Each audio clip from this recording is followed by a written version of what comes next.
And because the Secretary of Defense wanted to see that footage and wanted to get to the bottom of this.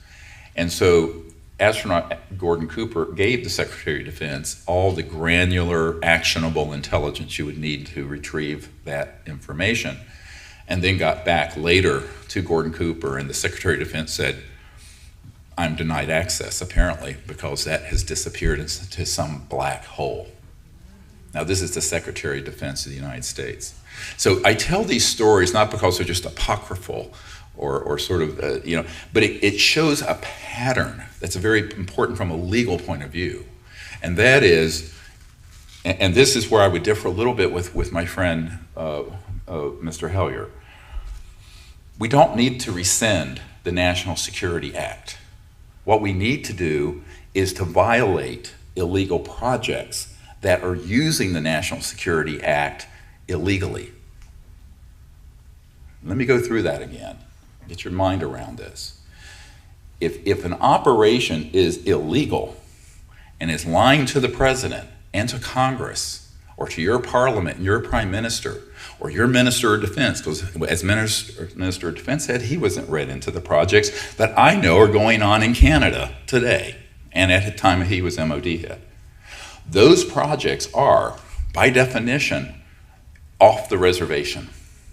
And they are running outside the rule of law, and they are unconstitutional. A priori, they cannot cite the rule of law to prosecute anyone who defects from them. Got it? All right, that's how I've gotten all these military guys to speak. And sometimes it takes me 5 years of hand-holding a colonel or someone at the FAA or whoever to get them to actually step forward, name, rank, and serial number. But for every one that you will see in the Disclosure Project archive that we have, and we have several dozen on our YouTube channel, it's youtube.com/S-disclosure, S as in serious, but S, the letter disclosure.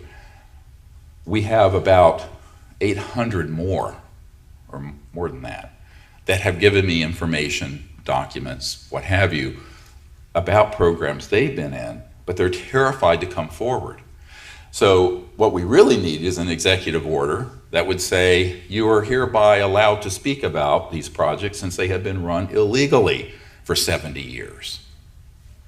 Now, in the absence of that, and Daniel Sheehan and I discussed this in some length, we, the people, can tell folks that we know, and some of you may know people who worked in these projects, that they cannot be prosecuted under any national security protocols if they are exposing an operation which is at its core an illegal operation. And I am here to tell you the secrecy on this issue is not only illegal and unconstitutional, but provably so.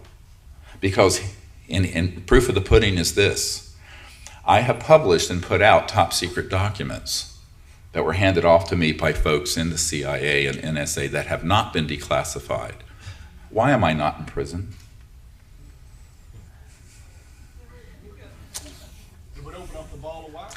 Yes, because I had an FBI guy threaten me once, and I said, make my day. Put the bracelets on. My first call isn't going to be to a shyster. It's going to be to people I know in the media, and you will have confirmed the legitimacy of the document, and we will contest it, and then we're going to hit former President Bill Clinton with a subpoena.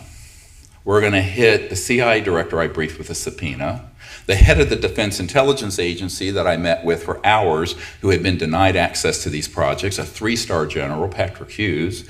All of them are going to have to testify under oath that they were given actionable intelligence by my team of current operations at facilities at Nellis Air Force Base, so-called Area 51, at Dugway, the proving grounds out in Utah, the state-of-the-art facility, the area, the Los Alamos connected facilities, Kirkland Air Force Base and Sandia Labs, and on and on and on and on. And they were all denied access. But they were in a commanding position where they had a need to know. Therefore, the projects are illegal. And so this guy looked at me, he says, oh, you're crazy. I said, yeah, like a fox. But I mean, it is a little scary. sometimes dealing with these fascists. But when the day is done, they're no worse than gangbangers I had to deal with in the ER. And my Tech 9's coming in your face. I'm going to kill you, you know. Yeah, so I'm saying it's America, you know. This happens every Saturday. So, so it really does. So, a scathing commentary. Should have my own Sirius XM channel. Offend everybody, I guess. But what has happened over the course of these 70 years is that the entrenched powers have become more entrenched. And this has caused us to have be in a time right now where a lot of people ask me, when is official disclosure going to happen? I said, well, we're doing it. And they go, what do you mean? I said, we're doing it. Well, what do you mean? I said, we're in charge of doing it. And they'll say, well, what the fuck do you mean? And I'll say, you don't get it.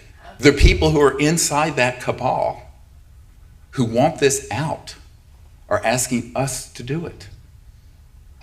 That's why you're not in prison. Got it? But not just me, you, all of us. It has to be people's disclosure. We have to do it. We have to recruit more people to do it. We need more people to defect. We need more people to get this film in the hands of 1 billion people. We need all of that. It's very grassroots. Because when people have tried to step off the reservation of this secrecy too far, they've ended up like Jack Kennedy. They've ended up like Marilyn Monroe, who was killed because she was going to hold a press conference. And that document is in the new book. I apologize, the books aren't here. Our publisher couldn't get them into Canada. So much for free trade. Anyway, don't get me started on that. GM can move billions of dollars across the border. We can't get it across without red tape like you've never seen. Anyway, so what has happened is that over the course of these last 70 years, there are people who really are on the side of the angels, who are on the inside, but when they have tried to step out because they were made men, it's like a mafia, they were made men inside the system. Whereas I'm nobody. I'm a country doctor who has worked in an ER, taking care of shootings and stabbings and heart attacks and strokes and all the fun stuff. And what ended up really causing me the light bulb went off is that after I spent 1993 until 1998 briefing the who's who in our government, your government, governments around the world, asking them to do it, I realized A, they didn't have the courage to do it. B, they didn't have access control. Now, what do I mean by access control? Well, I can brief this lovely lady here about and read her in on a project, and she'll learn about it. And that's what you do with the president. But if she says to me, I want to have control and I want you to do X, Y, and Z with that project, I'll say, no, ma'am, you don't have control over it. We're controlling it. Now that has happened over and over again to US presidents. One that's in the movie, there was a guy named President Jimmy Carter. Now he's probably not in a lot of your radar. Many of you weren't alive when he was president in the 70s. However, President Carter, when he was elected, the first thing he did was ask outgoing CIA director, but he was still CIA director, George Bush Sr., to be read into or briefed on this subject. Guess what happened? Bush turned to him and said, I'm not going to tell you anything. If you want to learn something, get it from the Congressional Research Service. See what they can scrounge together for you. And brushed him off. Now, of course, that's illegal. It was a power play. They did not want Jimmy Carter, who ran as one of his campaign promises to end UFO secrecy and open the UFO files, because he had had a sighting of one when he was governor of Georgia. And Carter kept pushing, put together a White House study group. They were going to contract with Stanford Research International, SRI. SRI had some people in the black world approach them from the Pentagon and were threatened with losing all their contracts with the Department of Defense, and they denied to do the project for the US president. That's a true story. Then what happened, he kept pushing, and eventually a couple men came into the private quarters of the White House and said, President Carter, if you would like to complete your first term as president, you'll keep your goddamn mouth shut about this issue. Just like that.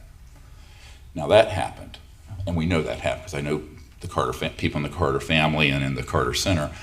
So what you end up with a picture of is you might know about the issue, you may drill down on it, but it doesn't mean that you're going to have control over these operations. So the command and control system that everyone thinks exists on normal things, intercontinental ballistic missiles, blowing up Iraq, that's in place. The stuff Snowden revealed, that was being overseen by the president and the intelligence community. This is not just a normal black project. These are unacknowledged special access projects and personnel. And the way they operate is that if you're not in the compartment, you speak of it to nobody. And if you do, you are assassinated.